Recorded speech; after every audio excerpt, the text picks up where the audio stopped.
Hi guys, ito ang ulam natin ngayon, ginisang munggo. Napakasarap guys, masustansya. Kasi nga yung dahon-dahon na malunggay at saka yung talbos ng ampalaya, ang sahog, saka daing. Ayan, nagisa na tayo ng sibuyas, bawang, kamatis, at luya. Gisa-gisa yan ni Mother Earth.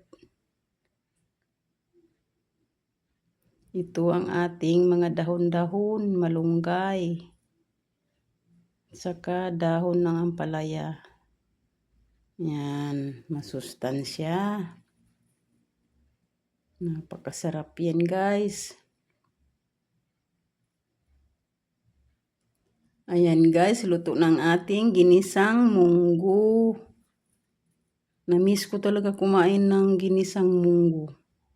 Tapos tamang-tama may nagbigay sa akin talbos ng ampalaya. Ayun, naisip ko kaagad ay magluluto ako ng munggo. Tapos kumuha ako ng malunggay. Ayan guys, kain na tayo. Kumaon na kita niyo, mangantayon.